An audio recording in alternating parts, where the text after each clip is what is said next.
မင်္ဂလာပါမမမိမိခါတာအိုပိုအေဒူအန်တရီကိုယူမြန်မာလူတိတ်ပဲလေးနဲ့ရှင်းလင်းထားပေးပါတယ်အခုတစ်ခေါက်ကတော့အစာမျက်နှာ132ကနေ133နံပါတ်991ကနေ6အထိပဲဖြစ်ပါတယ်ကိုရခုခယူဂျူအီချီဘန်ကဟီဂျောနီကအလွန်အမင်းအလွတ်အလွန်ပြောတာပါအီချီဘန်နေနဲ့これは非常に高価なものですので気をつけて運んでください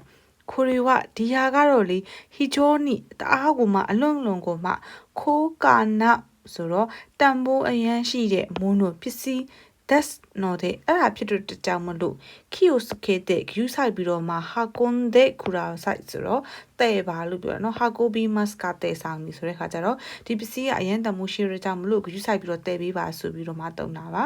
အဲ့တော့これは非常に高価なものですので気をつけて運んでくださいနောက်ကြောင်ကတော့チョコセス触るのは非常に危険ですチョコセスဆိုတာကဓာတ်ရိုက်ကိုပြောတာနော်စဝါရုဆိုတာကင်တွေတာထိထွေတာဆိုတာနော်ဝအဲ့လိုလုပ်လိုက်တာကတော့တဲ့ဟီဂျောနီအရန်ကိုပဲခိကန်ဒက်ဆိုတော့အနေရရှိပါတယ်ဆိုတဲ့အဓိပ္ပာယ်ပါအဲ့တော့ချကူဆက်ဆိုစဝါရုနော်ဝဟီဂျောနီခိကန်ဒက်နောက်တော့သူကဟီဂျောနီကဘယ်လိုမျိုးတလဲဆိုလို့ရှိရင်အရာမတဟျောဂန်ဆိုတော့သူကဘယ်လိုလဲဆိုလို့ရှိရင်အရတမတဆိုတာကသူက formal တွေမှာသုံးတာပေါ့နော်ပုံမှန်သုံးတဲ့စကားလုံးမှာမသုံးမင်းနဲ့အဲ့လို formal ဆန်တဲ့စကားလုံးတွေ business စကားလုံးတွေမှာသုံးတာများပါတယ်ရီဂီကိုတွေဆိုလို့ရှိရင်လည်းတူတဲမှုအရန်ပဲတိုင်ဟန်နီဆိုလို့ရှိရင်တအားဝမှာပဲအလွတ်အလွန်ဆိုတဲ့အဓိပ္ပာယ်ရပါတယ်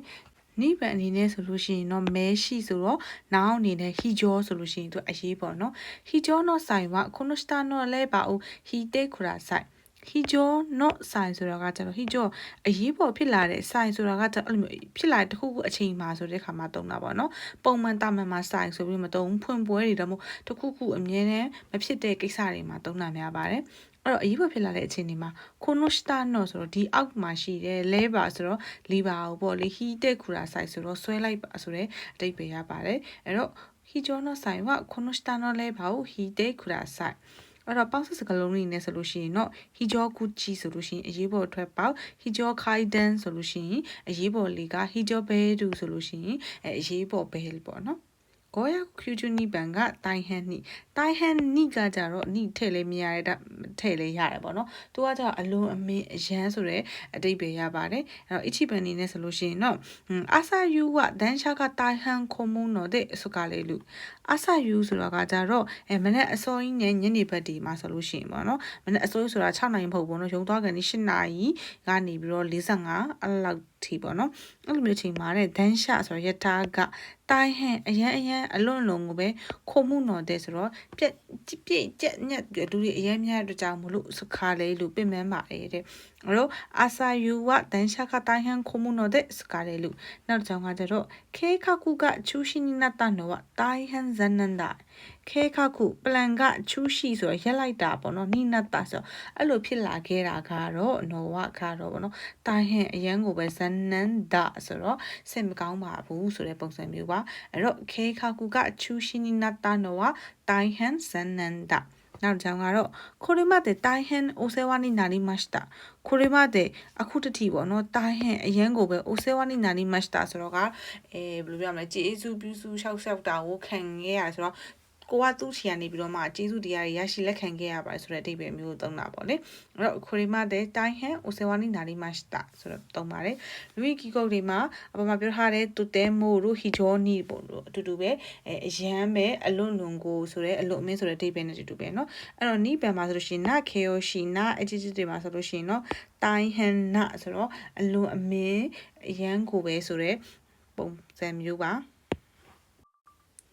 နိဗ္ဗာန်နာခေယောရှိမှာဆိုလို့ရှိရင်တော့တိုင်ဟန်နာပင်မစင်းစဲခက်ခဲတော့ပေါ့နော်အဲ့လိုမျိုးကိုနီးရောက်ကိုဟာချူအချိပံမှာလေ့လာထားပြီးသားပါ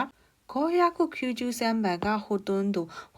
ကအားလုံးနီးပါးလူနီးပါးကိုပြောတာပါအချိပန်နေနဲ့ဆိုလို့ရှိရင်တော့ဂျွန်ပီကဟိုတွန်းတူတခိတဂျွန်ပီပြင်စင်နာတွေကတော့ဟိုတွန်းတူအားလုံးနီးပါးတခိတပြီးသွားပါပြီဆိုတဲ့အိဗယ်ပါနောက်တစ်ချက်ကကြတော့မူရာခါမီဟာရုခီနိုရှော့ဆဆိုကဟိုတွန်းတူယွန်တာဆိုမူရာခါမီဟာရုခီဆိုတာကလေသူကနာမည်ကြီးရဲ့စာရေးဆရာနော်တအားနာမည်ကြီးရဲ့ဂျပန်မှာသူ့ရဲ့ရှော့ဆဆိုပေါ့နော်ဝတ္ထုတွေအားတဲ့ဟိုတွန်းတူအားလုံးနီးပါးကိုယွန်တာဖတ်ပြီးသွားပါပြီဆိုတော့ နော်သူကနာမည်ကြီးတဲ့အခါကျသူ့စာအုပ်တွေအားလုံးနီးပါးဖတ်ပြီးရေပေါ့နော်မြန်မာပြည်မှာဆိုလို့ရှိရင်လည်းစာရေးဆရာမဂျူးအကြည်တော်တို့စာအုပ်တွေဆိုလည်းအားလုံးနီးပါးဖတ်ပြီးရေဆိုတဲ့ပုံစံမျိုးအဲ့လိုမျိုးအသုံးမျိုးပေါ့နော်အဲ့တော့မဲရှိနေနေဆိုလို့ရှိရင်တော့ဟိုသွန်းတို့ဆိုလို့ရှိရင်အားလုံးနီးပါးပါပဲနော်အဲ့တော့လဲအနေနဲ့ကကြတော့この学校ではほとんどの子供たちがဒါမှမဟုတ်လို့ရှိရင်လည်း子供たちのほとんどが携帯電話を持っているそうだဆိုတော့この学校ではဒီကြောင်းမှာပေါ့နော်ဒီမှာ slash လောက်ထားတယ်ほとんどの子供たちがကျောင်းသားအားလုံးနီးပါးဒါမှမဟုတ်ရှင်လေ子供たちのほとんどကလေးအားလုံးနီးပါးပေါ့နော်က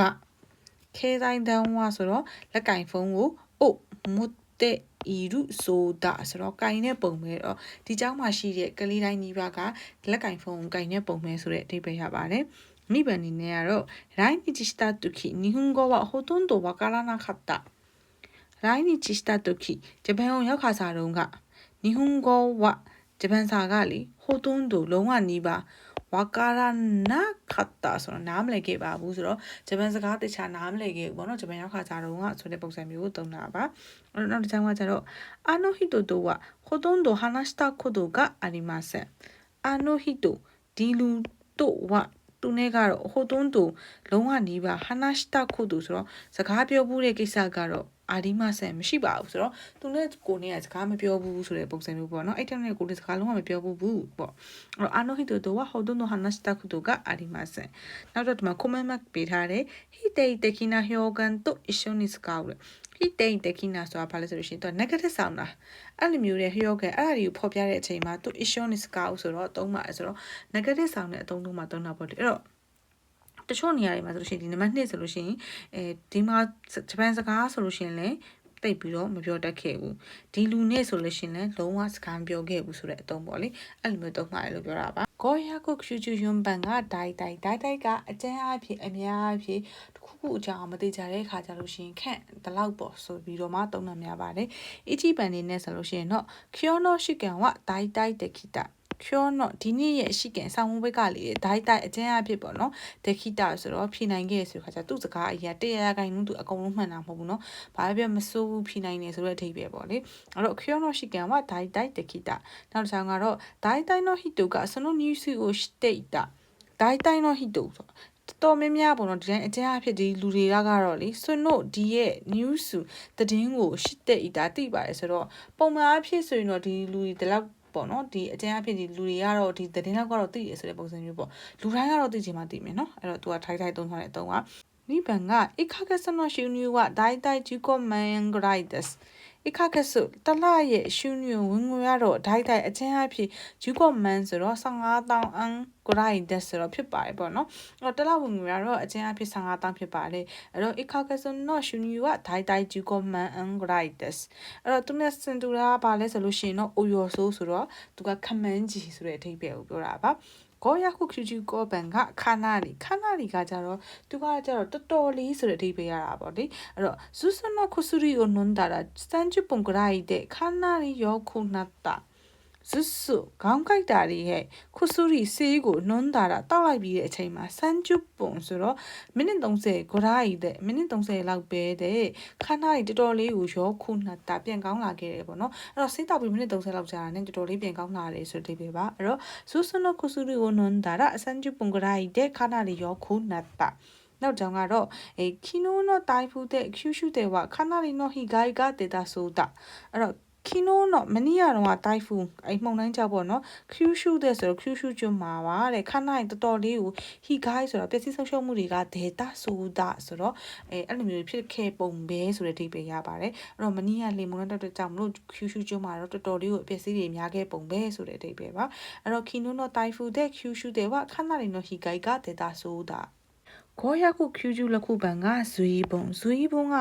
တော်တော်လေးကိုပြောတယ်အလွန်အမင်းကိုပြောတာပေါ့နော်သူကကြတော့အပြောင်းလဲဒီမှာသုံးတာများပါတယ်အဲ့တော့ရှိပါရခုအဝနိုင်အိုင်ဒါနိချင်းဆန်ဝဇွေးပုံညင်ကိုကဂျောဆုနိနတ်တဲ့ဣတာရှိပါရခုခဏလေးအဝနိုင်မတွေ့လိုက်တဲ့အိုင်ဒါဂျားလေးထဲမှာပဲချင်းဆန်ကလေဇွေးပုံတော်တော်လေးကိုနင်ကိုကဂျပန်စာကလေဂျောဆုနိနတ်တဲ့ဣတာတော်လာခဲ့တယ်နော်ဆိုတော့ ကိုသုံးတာပါအဲ့တော့ရှိပါတာခုအာဝါနိုင်အိုင်တန်နိချင်းဆန်ဝဇွီပွန်နုံကိုကဂျောဆုနိနတ်တဲ့ဣတာ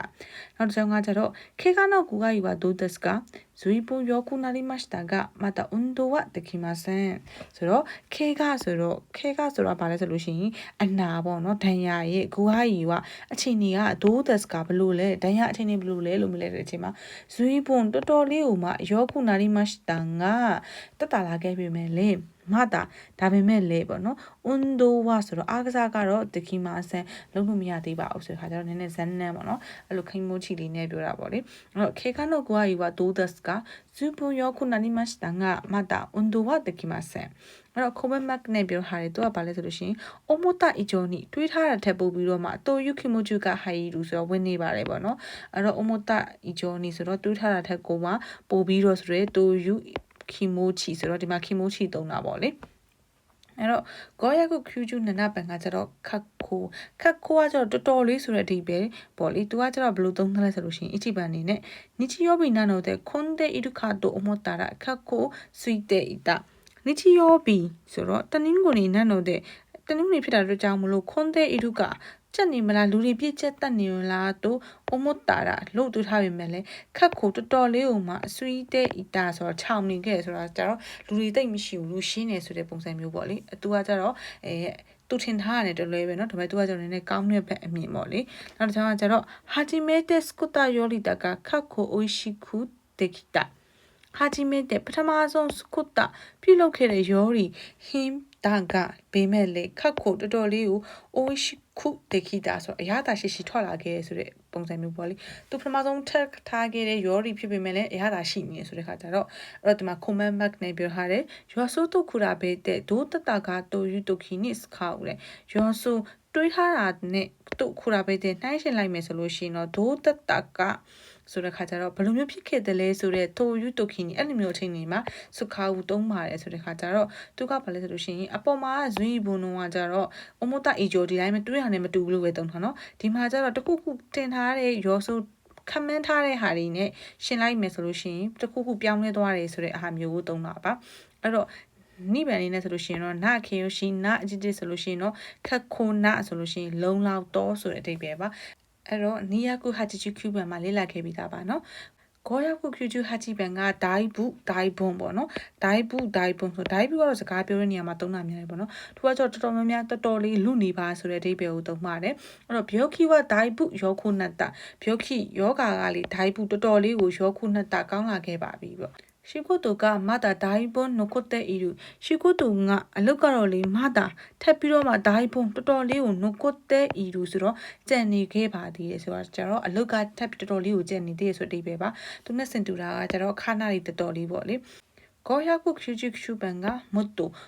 ကကျတော့ပို၍ပေါ့နော်မိုးဆိုတဲ့အဓိပ္ပာယ်ရပါတယ်အဲ့တော့လင်ဂိုယောရီအချီကောနိုဟိုကစကီတာဒဲမိုမဲတုံကမတ်တိုစကီတာလင်ဂိုပန်ဒီယောရီဆိုတော့ပန်ဒီထပ်ပို့ပြီးတော့မှအချီကောစတော်ဘယ်ရီကိုပေါ့နော်နော့ဟိုကတော့စတော်ဘယ်ရီကိုတဲ့စကီတာကြိုက်တယ်ပေါ့နော်ပန်ဒီတက်ဆာလို့ရှိရင်စတော်ဘယ်ရီပို့ကြိုက်တယ်ဒဲမို့ဒါပေမဲ့လေတဲ့မဲတုံဆိုတာကကျတော့မဲတုံအတီးရပေါ့လေမတ်တိုပို့ပြီးတော့မှစကီတာဆိုပို့ကြိုက်ပါဆိုတော့ဒီနှစ်ခုတက်ဆာလို့ရှိရင်မဲတုံပို့ကြိုက်တယ်ဆိုပြီးတော့ပြောတာပေါ့လေအဲ့တော့မတ်တိုကပို့ရွေးဆိုတဲ့အဓိပ္ပာယ်ပါနောက်ကြောင်ကတော့မတ်တိုအိုခိနာခွေတဲ့ဟာနာရှတဲ့ကူရာဆိုင်မတ်တိုပို့ပြီးတော့မှအိုခိနာအတန်အကျင်းနဲ့ခွေတဲ့ဟာနာရှတဲ့စကားကိုကူရာဆိုင်ဆိုတော့ပြောပါဆိုတော့တိုးတဲ့အတွက်ကြောင့်မကြားအောင်ဖြစ်တဲ့ကြောင့်ဒီထက်ပိုပြီးနည်းနည်းကြဲပြောပြီးပါဆိုတဲ့အဓိပ္ပာယ်ပေါ့လေအဲ့တော့လက်ရှိပြောနေတဲ့ထွက်ပိုပြီးဆိုတဲ့အဓိပ္ပာယ်ရတယ်နောက်တစ်ချောင်းကကြတော့ခိုရီတာကေတေဝထာရီနိုင်မတ်တိုဟူရှိခိုရီတာခေဒီဟာလောက်ဒေဝဒါလောက်ပဲဆိုလို့ရှိရင်တော့ထာရီနိုင်မလွန်လောက်ပါဘူးမတ်တေပို့ပြီးတော့မှဟိုရှိလိုချင်ပါတယ်ဆိုတဲ့အဓိပ္ပာယ်ပ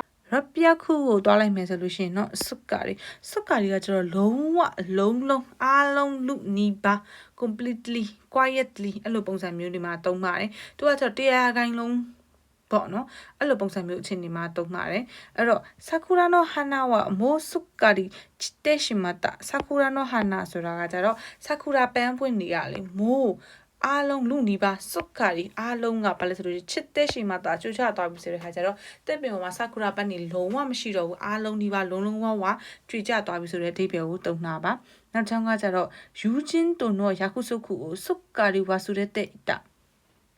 တော့ယူချင်းဆိုတော့တငယ်ချင်းတို့တော့တငယ်ချင်းရဲ့ဘာလဲဆိုရှင်ယာကုဆုပ်ကိုဂရီကိုစုပ်ကာဒီလုံးဝအကူဘာဖြစ်သွားလဲဆိုလို့ရှင်ဝါဆူတဲ့တဲ့အီတာမိသွားတယ်ဥပမာ၄နိုင်တိုးကိုချိန်ထားသူလုံးဝမိပြီးမတွားမိဘူးဆိုတဲ့ပုံစံမျိုးပေါ့နော်သူလုံးဝကိုမိသွားပါတယ်ဆိုတဲ့အဓိပ္ပာယ်ပေါ့လေအဲ့တော့ယူချင်းတို့တော့ယာကုဆုပ်ကိုစုပ်ကာဒီဝါဆူတဲ့တဲ့အီတာ病気の具合はどうですかおかげさまですっかり良くなりました病気နေမကောင်းတာပေါ့နော်ယောဂရဲ့ဂူဝါရဲ့အခြေအနေကဒိုးသက်စကဘလို့ပါလဲတဲ့။ဥက္ကခဲဆာမတဲ့ပိုတာတဲ့မေတ္တာရေးများကြောင့်စုကာရီလုံးလုံးဝဝကိုယောခုနာရီမတ်တာဆိုအရှင်လုံးဝပြတ်ကင်းသွားပါပြီလို့ပြောချင်တာနော်။အဲ့တော့病気の具合はどうですかおかげさまですっかり良くなりましたပေါ့လေ။အဲ့တော့လူကြီးကောမှာဆိုလို့ရှင်တော့ခန်းစန်နိပြီးပြည့်စုံစွာဆိုတဲ့အဓိပ္ပာယ်ရပါတယ်။အဲ့တော့ဒီကိုရကို Q2 အချိပန်ကနေတော့ပြခုတီမှာဆိုလို့ရှင်သူကလေတော်တော်များများဒိတ်ပဲတွေကလေလူနီးပါအားလုံးနီးပါအရန်အလုံးအမင်းတော်တော်များများလုံးလုံးဝဝပို့၍အဲ့လိုစကားလုံးတွေထက်တယ်ဆိုပေမဲ့လေဖြည်းဖြည်းချင်းပေါ့နော်ဒီစာတွေရဲ့အသုံးလုံးတွေကိုခဏခဏဖတ်ပြီးမယ်ဆိုလို့ရှင်ကိုစကားပြောတဲ့ခါကျလို့ရှင်ဘယ်လိုသုံးသလဲပို့သိတာမနော်တခါလေးနဲ့ဆိုလို့ရှိရင်တော့မှတ်မိချင်မှမှတ်မိမယ်ခဏခဏဖတ်ပြီးမယ်နားထောင်ပြီးမယ်ဆိုလို့ရှိရင်တော့စကားပြောတဲ့ခါကျရင်သူကတော့အလိုလျောက်ကိုကတော့မသိမလိုက်ခင်မှာပဲဖတ်ခနဲ့ဒီအသုံးလုံးတွေထွက်ပါတယ်เนาะဒါကိုတွေ့ပါဒီစားကိုပဲသုံးပြီးတော့မှစကားပြောတွေတွက်လာတာပေါ့လေเนาะအတူတူလိုက်ချက်ပြီးလို့ကျေးဇူးအများကြီးတင်ပါတယ်နောက်အပိုင်းမှာပြန်ခဲ့ပြကြမယ်เนาะတော်တော်ဘိုင်